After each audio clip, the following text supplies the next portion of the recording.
Ассалаумағалейкум, қазақ елі.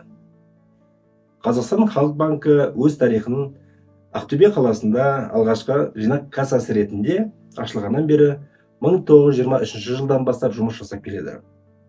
Яғни былтыр ғана бұл банк өзінің 100 жылдығын тойлаған болатын.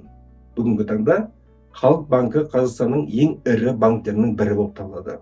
Елдегі барлық кредиттер мен депозиттердің 30% осы банкке тиесілі. Банк онлайн сервистерден басқа, оны белсенді дамытудан басқа, оның қосымшасында қазіргі кезде мемлекеттік қызметтерді алуға болады. Мысалға, некеге тұруға, немесе автокөліктерді тіркеуге деген сияқты. Сонымен қатар, Халық банкі корпоративті клиенттерге кредиттер мен лизинг береді. Сонымен қатар, жеке кәсіпкерлерге рәсімдеуге көмектеседі және эквайринг қызметтерін де береді. Сонымен қатар, компанияның құрылымында эко-жүйе элементтері бар. Мысалға, Халық маркет деген өзінің жеке маркетплейсі бар.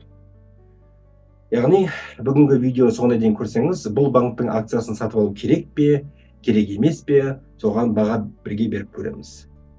Өздеріңіз түсінгендей, бүгінгі видео алдыңғы видеоның комментарийларында қалдырған сұрауы бойынша жазушылардың Халық банк туралы болады. Егер келесі видеода басқа бір компанияны, қазақстандық компанияны талдау керек болса, комментарийға жазып кетіңіз. Және соның ішінде қайсысы көп лайк таңдайтын болса, сол компанияға анализ жасап көремін. Менің есімім Олжас, InvestCast каналына қош келдіңіз.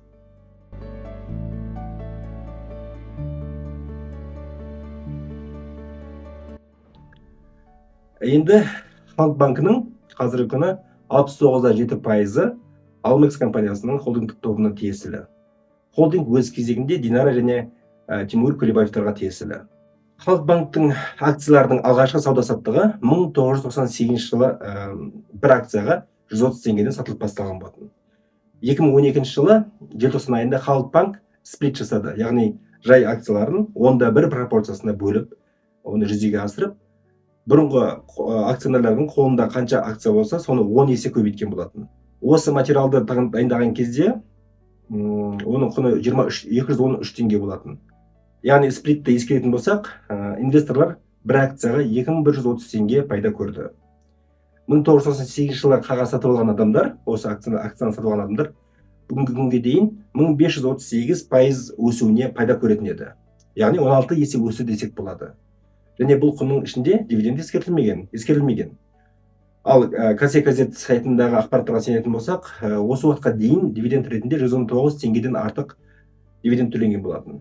Және биыл тағы да 25 теңге көлемінде дивиденд төлеу шешім бар. Дивидендті кіріс 12%-дан асады. Соңғы 2023 жылға берілген есептерді ескере отырып, Халық банк акционерлік қоғамның пайыздық кірісі 34%-ға ұлғайды. Яғни 1,67 триллион теңгені құрады. Кредиттер бойынша ықтимал шығындарға арналған резервтен кейінгі таза пайдалы кіріс 28%-ға өсті. Сонымен қатар таза пайда 28%-ға артып, одан кейін кредиттер бойынша шығындарды жапқаннан кейінгі резервтен кейінгі таза пайыздық кіріс 17%-ға өсті. Бұның барлығын есептей келе, оның өзінің кірістерінің ұлғаюын байқай аламыз.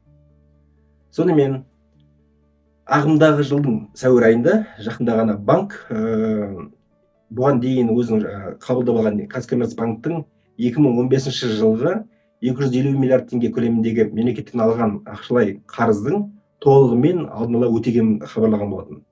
Бұл жаңалықты да бір жақсы жаңалық ретінде қабылдауға болады. Халық банктың акциялары Лондон биржасында, КСЕ биржасында және AX биржаларында саудаланады. Тикері HSBK. Нарықтық капитализациясы 5,1 миллиард доллар. Саудаланып жатқан акциялардың саны 10,9 миллиард. Дивидендтік кірісі бағана айтқандай 12% шамасында. Ал банктың ПНЕ-сі 3,3. ПНЕ дегеніміз, яғни акциялардың ағымдағы бағасының акцияға шаққандағы өзінің пайдасы. ПНЕ неғұрлым жоғары болса, эмитенттің қағаздары олар тапқан акцияға шыққанда пайдаға қатысты арзанырақ деген сөз. Яғни қазіргі кезде нарықтық бағадан төмен дегенді білдіреді. Мысалға, Каспийдің ПНЕ-сі 11-ге тең, ал Халық банктікі 3,3 деген көрсеткіш салыстырмалы түрде өте жақсы. Келесі мультипликатор EPS 5-58-ге тең. Бұл акцияға шаққандағы негізгі пайда деген мағынаны білдіреді. EPS-тің 10 маңы ол пайда деген сөз. Ал теріс болса, шығыны көп дегенді білдіреді. 5-58 бұл да жақсы көрсеткіш. Үшінші мультипликатор бұл PNBV. Ол 0,9-ға тең. Бұл акцияның нарықтық бағасының баланстық құнға қатынасы. Көбіне аналитиктер PNBV 1-ге тең болса, бұл яғни компанияның әділ бағаланып жатыр деген сөзі. 0-ден төмен болса, онда компанияның міндеттемелері, яғни қарыздары меншіктік активтерден асып түседі деген сөз. Ал 1-ден төмен болса, онда нарықтық капиталдандыру компанияның меншіктік капиталынан аз және бұл компанияларда бағаланбайтын, яғни оның нарықтық акцияларын жеңілдетпен алуға болады деген мүмкіндік деп қарастырылады. Әлемдік және қазақстандық инвест компаниялардың Халық банкі деген берген таргеттерін қарайтын болсақ, Woods Company $17.6 деді. Ол шамамен 195 теңге ұсынысы сатып алу. Goldman Sachs $18.7 ұсынысы нейтралды, ол 206 теңге шамасында. Citi $23 бағалады, оның ұсынысы сатып алу 254 теңге шамасында. Investment House Астана Инвест $17.37, ұсынысы сатып алу 192 теңге шамасында. Жусан Инвест $35 берген, оның ұсынысы тоже сатып алу 395 теңге шамасында. Freedom Rocker 270 теңге бағалаған, оның да ұсынысы сатып алу. Әйгілі Уоррен Баффеттің қолданатын DCF моделі бойынша әділ құнын бағалауға арналған формула бойынша есептеп көрсек, DCF дегеніміз ол дисконтталған ақша ағыны. Бұл есептеулер нәтижесі бойынша бір акция құны 238 теңге 56 теңгеге шығып тұр есептеулеріміз бойынша. Бұл дегеніміз қазіргі бағадан 14 теңгеге немесе 6%-ға артық.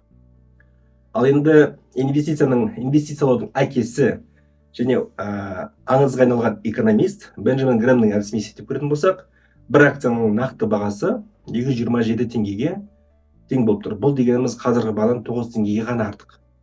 Және Грэмнің әдісі бағадан 75%-ға арзан болған кезде ғана акцияны сатып алуға қарастырған болатын. Бір ескертетін жағдай, бұл есептеулердің барлығы, бұл бағалаулардың барлығы бағана айтқан өзіне есептеп көрген жылдың басындағы ақпараттарға сүйеніп жасалған. Ол акцияның қазіргі әділ құнын басқашалау болады. Өйткені ол уақыттан бері активтері менен банктың пассивтері өзгерді. Және сол себепті жаңадан отчет шыққан кезде оны өзімізге қайтадан есептеп көріңіздер. Бүгінгі видеода көрсетілген сандар тек 2014 жылғы 1 мамырдағы акцияның санына сәйкес салыстырып көрген болатын. Қазіргі нақты санын шығару үшін отчет шыққаннан кейін ғана көре аласыздар. Енді сол сандарға, сол есептерге негізге ала отырып, менің ойымша қазіргі бағада сатып алу қымбатырақ деп есептеймін. Дивиденд үшін сатып аламын дейтін болсаңыз, дивидендтік гэп жабылған кезде акцияның бағасының біраз бөлігін міндетті түрде жоғалтып аласыздар. Және акция өз бағасының біраз бөлігін міндетті түрде жоғалғаннан кейін оның қайтадан орнына келу үшін бірнеше уақыт күтуіңіз керек болады. Бірақ қалай болғанда да Қазақстан Халық банкі өз бағасына әділ бағаланып жатқан қазақстандық бірегей компаниялардың бірі. Акцияны сатып аламын, сатып алмаймын деген тұжырымды өзіңіз жасайсыз. Менің өз портфелімнің 10%-ы Халық банкке тиесілі. Және мен ол акцияларды өте жақсы бағада сатып алғанмын, және ол банктың акцияларын ұзақ мерзімде ұстауды жоспарлап отырмын. Егер видео ұнаса, лайк басып, подписка жасап, қоңырауды басуды сұраймын. Себебі солай қазақша контенттің көбеюіне және өз отандастарымызға финанстық сауаттылықты дәріптеуге мүмкіндік пайда болады.